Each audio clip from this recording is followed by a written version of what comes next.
প্রিয় ছাত্রছাত্রীরা, আমরা পড়াশোনা করছিলাম যে ফ্যাক্টর অফ লার্নিং, সেখানে 5th নাম্বার ছিল, ফ্যাক্টর ছিল বা 5th ফ্যাক্টরে যেটা ছিল সেটা হচ্ছে মেন্টাল এবিলিটি। মেন্টাল এবিলিটির মধ্যে আমরা কি কি পড়েছি? স্পিয়ারম্যান পড়েছি 2 ফ্যাক্টর, এছাড়া সাস্টন পড়েছি, গিলফোর্ডটা আজকে আমরা পড়ব।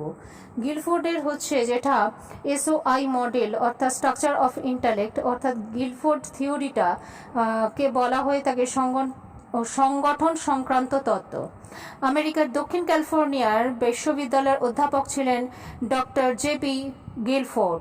তাঁর সহকর্মীদের বুদ্ধির প্রকৃতি সম্পর্কে প্রায় 30 বছর ধরে বিভিন্ন ধরনের গবেষণা করেছেন। 1906 থেকে 1966 সাল পর্যন্ত প্রায় বুদ্ধির ত্রিমাত্রিক তত্ত্ব প্রকাশ করেন। উপাদান বিশ্লেষণ পদ্ধতির ওপর ভিত্তি করেই তিনি বুদ্ধির সংগঠনের তত্ত্ব ব্যাখ্যা করেছেন। 50 দশকের তিনি বিষয়টি নিয়ে যে গবেষণাটা করেছিলেন 1979 সালে, গবেষণা সংক্রান্ত 48টা ফলাফল, মানে গবেষণা সংক্রান্ত ফলাফলে 38টা বিবরণ প্রকাশ করেছেন। তার এই তত্ত্ব বুদ্ধি সংক্রান্ত তত্ত্বের জটিলতা, অস্পষ্টতা, অসম্পূর্ণতা উপর আলোকপাত করে তিনি বুদ্ধির ওপর গভীর গবেষণার উৎসাহিত করেছেন। গিলফোর্ডের তত্ত্বে 3টে মোট মাত্রার কথা বলা আছে: অপারেশনাল ডাইমেনশন অর্থাৎ প্রক্রিয়াগত মাত্রা, কন্টেন্ট ডাইমেনশন অর্থাৎ বিষয়বস্তুগত মাত্রা, আর এটা হচ্ছে প্রোডাক্ট ডাইমেনশন অর্থাৎ উপাদানগত বা ফলাফলের মাত্রা। প্রক্রিয়াগত মাত্রা বা অপারেশনাল ডাইমেনশনটা কি না, প্রাথমিক মানসিক প্রক্রিয়া সংক্রান্ত উপাদানগুলি বুদ্ধির প্রক্রিয়াগত উপাদান বলা হয়ে থাকে। প্রক্রিয়াগত মাত্রায় গিলফোর্ড সাধারণত প্রকৃতিতে 5টা প্রক্রিয়ার কথা বলেছেন। এই প্রক্রিয়াগুলোর মধ্যে বৌদ্ধিক কাজ সম্পন্ন হয়ে থাকে। সাধারণ মানসিক প্রক্রিয়াগুলোর মধ্যে হচ্ছে কগনিশন অর্থাৎ প্রত্যাভিজ্ঞা, মেমারি মানে স্মৃতি, আর কনভার্জেন্ট থিঙ্কিং অর্থাৎ কেন্দ্রানুগ চিন্তা করা, ডাইভার্জেন্ট থিঙ্কিং অর্থাৎ অভিসারী চিন্তা করা, আর একটা হচ্ছে ইভালুয়েশন। অর্থাৎ আমরা কি দেখতে পেলাম, এটা 3টে ডাইমেনশনে তিনি ভাগ করেছেন। তার মধ্যে অপারেশনাল ডাইমেনশনকে কয়েকটা ভাগে ভাগ করেছেন। প্রথম যেটা বলেছেন প্রক্রিয়াগত মাত্রা বলেছেন, তাকে 5টা ভাগে ভাগ করে ফেলেছেন। এই 5টার মধ্যে প্রথমে আসছে হচ্ছে কগনিশন মানে প্রত্যাভিজ্ঞা। এটি হলো প্রাথমিক স্তরের মানসিক প্রক্রিয়া যা শিক্ষণের ক্ষেত্রে অত্যন্ত গুরুত্বপূর্ণ। এই প্রক্রিয়া জ্ঞানের বস্তুকে আবিষ্কার করা বা অনুধাবন করা, যে কোনো জ্ঞানে এই বৈশিষ্ট্যর ক্ষেত্রে সচেতনতা, তথ্য সংগ্রহ করা, বোধগম্যতা ইত্যাদি বিষয়গুলো ওতপ্রোতভাবে জড়িত। কার সাথে না, অকগনিশনের সাথে অর্থাৎ প্রত্যাভিজ্ঞার সাথে। উদাহরণ বলা যেতে পারে অসম্পূর্ণ উদ্দীপক নির্বাচন করা। অসম্পূর্ণ উদ্দীপক যেগুলো আমাদের কিনা সম্পূর্ণ হয়নি, যেগুলো আমরা এখনো কিনা ধরতে পারিনি, এই সব জিনিসগুলো নির্বাচন করা, কোনগুলো আমরা করতে পারিনি। অর্থাৎ কগনিশন মানেই হচ্ছে সচেতনতা, তথ্য সংগ্রহ করা এবং বোধগম্যতা বৃদ্ধি করা। মেমারি, এটি হলো এমন একটা প্রাথমিক মানসিক প্রক্রিয়া যার দ্বারা জ্ঞানের বিষয়বস্তুকে সংরক্ষণ করা যায় এবং প্রয়োজনে পুনরুদ্রেক করা যায়। এই বৈশিষ্ট্য হলো অতীত অভিজ্ঞতা স্মরণ করা যায়। উদাহরণস্বরূপ বলতে পারা যায় পুনরুদ্রেকমূলক সমস্যার সমাধান করা যায়, অর্থাৎ পুনরায় উদ্রেক করে যে সমস্যাগুলোর আমরা সমাধান করব, হয়তো সেরকম সুস্থির বা স্বাভাবিকভাবে যথার্থভাবে সম্পন্ন করে উঠতে পারিনি, সেগুলোর সমাধানকল্প করে তোলা। কনভার্জেন্ট থিঙ্কিং অর্থাৎ কেন্দ্রানুগ চিন্তন কোনটা না, কেন্দ্রানুগ চিন্তনের দ্বারা সমস্যার বিভিন্ন পথ খুঁজে পাওয়া যায়। এর বৈশিষ্ট্য হলো অভিনব সমস্যার সমাধান পথ বা অনুসন্ধান করা, যেমন তথ্যের ভিত্তিতে নতুন নতুন সমাধান সূত্রে উপনীত হওয়া। এরপর আসছে ডাইভার্জেন্ট থিঙ্কিং অর্থাৎ অভিসারী চিন্তন। এই প্রক্রিয়াটার সৃজনশীল কার্যের সঙ্গে ভীষণভাবে যুক্ত।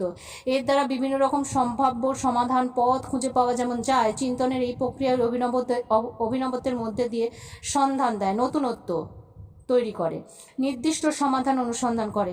যেমন উদাহরণ হিসেবে বলা যেতে পারে অনেকগুলো প্রদত্ত তথ্যের ভিত্তিতে একটা সিদ্ধান্তে উপনীত হওয়া। যেমন দেখা যায় যে ধরা যাক অঙ্কের একটা সমাধানকে বিভিন্ন পদ্ধতিতে অবলম্বন করে আমরা সেই অঙ্কের সমাধানটা সম্পন্ন করছি, সেইটাও হচ্ছে কি অভিসারী থিঙ্কিং অর্থাৎ ডাইভার্জেন্ট থিঙ্কিং। একটা নির্দিষ্ট পথ নয়, কনভার্জেন্ট থিঙ্কিংয়ের মতন নয়। এরপর হচ্ছে ইভ্যালুয়েশন, অর্থাৎ মূল্যায়নের দ্বারা বিষয়বস্তুর উপযোগিতার মূল্য নিরূপণ করা, মূল্য আরোপ করা, কতটা আমার সিদ্ধান্তে উপনীত হতে পারছি, কতটা আমি বিষয়বস্তুর সমাধান কল্পতা সুস্থির সুস্বাভাবিকভাবে এবং সুনিশ্চিতভাবে সম্পন্ন করতে পেরেছি। উদাহরণস্বরূপ বলা যেতে পারে কতগুলো সমাধানের মধ্যে কোনটা ঠিক পথ, কোনটা খুব দ্রুততার পথ, সেটা নির্ণয় করা। এরপর আমি যাব কন্টেন্ট ডাইমেনশন, অর্থাৎ বিষয়বস্তুগত তত্ত্বে গিলফোর্ড তিনি 4টে ভাগে ভাগ করেছেন। একটা হচ্ছে যেটা কিনা কনক্রিট কন্টেন্ট বা ফিগারাল কন্টেন্ট, সেকেন্ড হচ্ছে ফিগারাল কন্টেন্ট, এটা হচ্ছে চিত্রগত বা মূর্ত বিষয়। সাংকেতিক বিষয়বস্তু অর্থাৎ সিম্বলিক কন্টেন্ট, আর একটা বলছেন সিম্যান্টিক কন্টেন্ট অর্থাৎ বিমূর্ত ভাষামূলক বিষয়বস্তু, আর আচরণগত বিষয়বস্তু 4 নম্বর বিহেভিয়ারাল কন্টেন্ট। এই 4টে ভাগে কাকে ভাগ করেছেন না কন্টেন্ট ডাইমেনশন অর্থাৎ বিষয়বস্তুগত মাত্রাকে ভাগ করেছেন। তিনি বলছেন প্রথমে ফিগারাল বা কংক্রিট কন্টেন্ট কোনটা না ইন্দ্রিয়ের দ্বারা অনুধাবন করা যায় যে এমন মূর্ত বিষয় যেগুলো আমার চোখের সামনে ভাসছে, যেগুলো আমি চোখে দেখতে পাচ্ছি, অনুভব করতে পারছি, দর্শন শ্রবণ ইত্যাদি ইন্দ্রিয় গ্রাহ্য যেগুলো। উদাহরণ হিসেবে বলা যেতে পারে বর্ণ আকৃতি ইত্যাদি নির্ণয় করা বা শব্দের মাত্রা উপলব্ধি করা, শব্দের পার্থক্য উপলব্ধি করা, গলা স্বরের তারতম্যতা প্রকাশ করা, হ্যাঁ কোন ব্যক্তির গলা সেটা বলা ইত্যাদি জিনিসগুলো হচ্ছে মূর্ত বিষয়। সাংকেতিক বিষয় হচ্ছে সাংকেতিক বিষয় কি না অক্ষর বর্ণমালা সংখ্যা অঙ্কের প্রতীক চিহ্ন ইত্যাদি জিনিসগুলো আয়ত্তকৃত করার ক্ষমতাকে বলছে। যেমন বর্ণ সংখ্যা সাংকেতিক চিহ্ন ইত্যাদি জিনিসগুলো এর সঙ্গে সম্পৃক্ত। এরপরে রয়েছে সিম্যান্টিক কন্টেন্ট, অর্থাৎ এটা হলো ভাষা যুক্ত যেটা বিষয় অনুধাবনের ক্ষমতা, এর দ্বারা কোনো নির্দিষ্ট দৃষ্টান্তের প্রয়োজন হয় না। এর বৈশিষ্ট্য হচ্ছে অর্থোপযুক্ত ভাষামূলক তথ্য পারস্পরিক সংযোগের মধ্যে দিয়ে রক্ষা করা, উদাহরণস্বরূপ বলা যেতে পারে।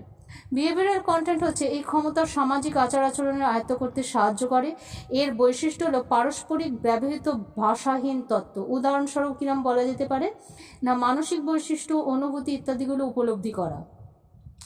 পরবর্তীকালে গিলফোর্ড চিত্রগত বা মূর্ত বিষয়বস্তু বুদ্ধির ধারণা থেকে বাদ দিয়ে তিনি পরিবর্তে দর্শনধর্মী শ্রবণধর্মী এই ধরনের 2 প্রকার বিষয়বস্তুর কথা আরও বলেছেন। তাই বর্তমানে বিষয়বস্তুটাকে 5টা ভাগে ভাগ করা হয়েছে: দর্শনধর্মী বিষয়বস্তু, শ্রবণধর্মী বিষয়বস্তু অর্থাৎ ভিজুয়াল কন্টেন্ট বা অডিটোরিয়াল কন্টেন্ট, এবং সিম্বলিক কন্টেন্ট অর্থাৎ সাংকেতিক বিষয়বস্তু, বিমূর্ত অর্থাৎ সিম্যান্টিক কন্টেন্ট, আর একটা করা হয়েছে বিহেভিয়ারাল কন্টেন্ট। অর্থাৎ 4টে ভাগে তিনি ভাগ করে ফেলেছেন। এই 4টে নয় 5টা, 4টে ছিল 5টা করে ফেলেছেন। এরপরে আসছে হচ্ছে আমরা প্রোডাক্ট ডাইমেনশনের কথা বলবো। 3টে ডাইমেনশনের লাস্ট ডাইমেনশন হচ্ছে এটা প্রোডাক্ট ডাইমেনশন, উৎপাদন বা ফলাফলের মাত্রা। গিলফোর্ডের মতে যখন কোনো বিষয়বস্তুর ওপর কোনো প্রক্রিয়া প্রয়োগ করা হয় তখন 6 প্রকারের উপাদানের কথা বা ফলাফলের কথা বুদ্ধির উপাদানে কার্যকরী হয়ে থাকে। যেমন ইউনিট অর্থাৎ একক হিসেবে আমরা ধরি, দ্বিতীয় হচ্ছে ক্লাস বা শ্রেণী, তৃতীয় হচ্ছে রিলেশন অর্থাৎ সম্পর্ক তৈরি করি, সমন্বয় অর্থাৎ সিস্টেম, 5 নম্বর করেছেন ট্রান্সফরমেশন অর্থাৎ পরিবর্তনশীলতা, আর 6 নম্বর করেছেন ইমপ্লিকেশন অর্থাৎ তাৎপর্য নির্ণয়করণ। অর্থাৎ এখানে প্রথমে আমি আসছি ইউনিট অর্থাৎ একক। বিষয়বস্তুর প্রতি দৃষ্টি শ্রুতি প্রতীক চিহ্ন ইত্যাদি ক্ষমতাগুলোকে এক একটা ইউনিট হিসেবে ধরেছেন, এক একটা একক হিসেবে নির্বাচন করেছেন। উদাহরণস্বরূপ বলা যেতে পারে শূন্যস্থান পূরণ, মানুষের একক বৈশিষ্ট্য নির্বাচন ইত্যাদি। শ্রেণী বলতে কি বুঝেছেন? কোনো শব্দ বা ভাবধারাকে শ্রেণীবদ্ধ করা, অর্থাৎ একটা বিষয়ের সাথে আরেকটা বিষয়ের কি কি সম্বন্ধ রয়েছে তার মধ্যে একটা শ্রেণীকরণ করা বিভিন্ন বিষয়ের মধ্যে, যেমন সাধারণ বৈশিষ্ট্য নির্ণয় করা আর কি মূলত। এবার রিলেশন মানে সম্পর্ক, বিভিন্ন বস্তুর মধ্যে যে ক্ষমতা ধারণাগত বিষয়বস্তুগুলোর মধ্যে যে দুটো বিষয়ের মধ্যে সম্পর্ক থাকবে সেটা সাদৃশ্য হতে পারে বৈসাদৃশ্য হতে পারে, এর মধ্যে দিয়ে তিনি কি করেছেন সম্পর্ক স্থাপন করেছেন। সিস্টেম, এরপর হচ্ছে সমন্বয় অর্থাৎ শূন্যে বস্তুগত সংগঠন প্রতীকী বিষয় সংগঠন এবং সমাধানের জন্য সমস্যার সংগঠন করার ক্ষমতা এই অংশ অন্তর্ভুক্ত করেছেন। এই বৈশিষ্ট্য বিভিন্ন অংশের মধ্যে সম্পর্ক স্থাপন ও বিন্যাসকরণ করেছে। উদাহরণ হিসেবে বলতে পারা যেতে পারে সূত্র গঠন, এটা একটা পদ্ধতি। ট্রান্সফরমেশন বা পরিবর্তনশীলতায় কোনো বস্তুর রূপান্তর হচ্ছে, কেমন ঘটমান অবস্থা রয়েছে বা অনুমান করা ক্ষমতার এর পরবর্তীকালে কি হবে ইত্যাদি জিনিসগুলো। এর বৈশিষ্ট্যের মধ্যে প্রাপ্ত তথ্য বা অন্য অবস্থার পরিবর্তনের কথা বলছেন। উদাহরণ হিসেবে আমরা বলতেই পারি কোনো তথ্যকে পরিবর্তন করে নতুনভাবে বিবৃতি দান করা ইত্যাদি জিনিসগুলো। তাৎপর্য অর্থাৎ ইমপ্লিকেশন নির্ণয় করা, অর্থাৎ ইমপ্লিকেশন তৈরি করা অর্থাৎ তাৎপর্য নির্ণয় নির্ণয় করা। বর্তমানে অনুষঙ্গ ভবিষ্যতের ফলাফল সম্পর্কে অনুমান করার ক্ষমতা, কোনো প্রত্যাশা ব্যাপ্তি সম্পর্কে চিন্তা করার ক্ষমতা ইত্যাদি জিনিসগুলো। এর বৈশিষ্ট্য হচ্ছে প্রদত্ত তথ্য থেকে প্রত্যাশামূলক সিদ্ধান্ত গ্রহণ করা। উদাহরণ হিসেবে বলা যেতে পারে সম্ভাব্যতা উল্লেখ করা, অর্থাৎ এটা কি হতে পারে, অ্যাজাম্পশন করা। ঠিক আছে, তাহলে গিলফোর্ডের 3টে মাত্রার কথা বলেছেন। মোট 16টি জায়গা হয়েছে, 5, 5 আর 6, অর্থাৎ মোট তিনি 6টা মানে 5, 5 আর 6 এই যে উপাদানগুলোকে SOS মডেল বলা হচ্ছে। এখন এই যে 3টে ডাইমেনশনের কথা বলেছেন, সেই 3টে ডাইমেনশনের মধ্যে ভাগ রয়েছে 5 × 5 × 6 যদি আমরা করি, কারণ 5টা প্রত্যেকটা ডাইমেনশনে 5টা করে ভাগ রয়েছে, লাস্টেরটায় 6টা রয়েছে। তাহলে এই যে 6টা, এদের মধ্যে আবার কি হচ্ছে, রিলেশনশিপ তৈরি হচ্ছে, অর্থাৎ সম্বন্ধ তৈরি হচ্ছে। 3টে ডাইমেনশনের যে সকল মানে তার যে এগুলো রয়েছে, গুরুত্বপূর্ণ বৈশিষ্ট্যগুলো রয়েছে, প্রকারগুলো রয়েছে, বিষয়বস্তুগুলো রয়েছে, সেগুলোর সাথে কি হচ্ছে, গুণিতক হচ্ছে, গুণ হচ্ছে বিভিন্ন রকমভাবে। কিরমভাবে না, 5 × 5 × 6 করলে 150 হয়। 5 5 25 × 6 করলে তাহলে কি হচ্ছে, 150 হচ্ছে। এখন এই 150টা যে উপাদান রয়েছে, সেই ছোট ছোট ঘনকে গিলফোর্ড কি করেছেন, ছোট্ট ছোট্ট ঘনক আকারে সেটাকে এঁকেছেন। হ্যাঁ, আর ওটাকে চিন্তা করেছেন। মস্তিষ্কের মধ্যে যে ফ্যাকাল্টিটা থাকে সেটাকে বলা হচ্ছে যে প্রত্যেকটাকে তিনি গিলফোর্ড কি করছেন, SOI পদ্ধতিতে তিনি ছোট ছোট ফ্যাক্টর অ্যানালাইসিস করার সময় তিনি এগুলোকে ঘনক হিসেবে দেখেছেন, ডাইমেনশনে ভাগ করেছেন। এবং এই ডাইমেনশনগুলোকে তিনি কি করেছেন না, 1979 সালে ডাইমেনশনের সংখ্যা ছিল 100টা, তারপর ওটাকে বাড়িয়ে আরও 50টা করেছেন, করে কি করেছেন না 150টা করেছেন। এর তাৎপর্য কি, SOI মডেলকে শিক্ষাগত তাৎপর্য কি, বুদ্ধি, সামর্থ্য, প্রক্রিয়াগত বিষয়বস্তুগুলো বা উপাদানগুলো, বৈশিষ্ট্য। বর্তমানে নতুন নতুন বুদ্ধির অভিক্ষা গঠনে এই মডেল ভীষণ সাহায্য করেছে, শিক্ষার্থীদের বুদ্ধি পরিমাপের জন্য ব্যবহৃত হয়ে থাকে। আর SOI মডেলের মধ্যে অন্তর্গত উপাদানগুলোর পরিমাপ করা যায়, গতানুগতিক বুদ্ধির অভিক্ষা করা সম্ভবপর হয়ে থাকে। বয়স্ক বিভিন্ন বয়সের শিক্ষার্থীদেরই জন্য পাঠ্যক্রমের রচনার ক্ষেত্রে গিলফোর্ডের এই ধারণাকে প্রয়োগ করা হয়ে থাকে। সমাজে বিভিন্ন শ্রেণীর ব্যক্তির আচরণ মূল্য নির্ণয়ের জন্য মডেলটাকে ব্যবহার করা হয়। বাচনিক ধারণা মাধ্যমে বিষয়বস্তু বোঝার ক্ষেত্রে বর্ণ, সংখ্যা ইত্যাদি সাংকেতিক চিহ্ন ইত্যাদির ক্ষেত্রে দেখা যাচ্ছে এই মডেলটা অপরিহার্য। আবার এই মডেলের সাহায্যেই দেখা যাচ্ছে শিক্ষার্থীর সৃজন ক্ষমতা এবং তার নিজস্ব যে সকল আভ্যন্তরীণ ক্ষমতাগুলো সেগুলোর পরিচয় বহন করছে। এই তথ্য থেকে শিখনের নতুন নতুন ধারণা পাওয়া যায়। এই তত্ত্ব অনুযায়ী শিখন শুধুমাত্র উদ্দীপক পত্রিকার সংযোগ স্থাপনই নয়, শিখন হলো তথ্য আবিষ্কার এবং কোনো তথ্য পরিবর্তন করা, নতুন রূপ দান করা ইত্যাদি সকল বিবৃতির একত্রীকরণ হচ্ছে SOI মডেল, অর্থাৎ গিলফোর্ড মডেল, অর্থাৎ স্ট্রাকচার অফ ইন্টেলিজেন্সের মডেল। বুদ্ধির এইখান থেকে আমরা কি মন্তব্য উপনীত হতে হবে, ত্রিমাত্রিক এই যে বহুত উপাদান তত্ত্ব, এই বহু উপাদান তত্ত্বে মনোবৈজ্ঞানিক গবেষণার ফলটা অনেক বেশি সাংগঠনিক রূপ দিয়েছে।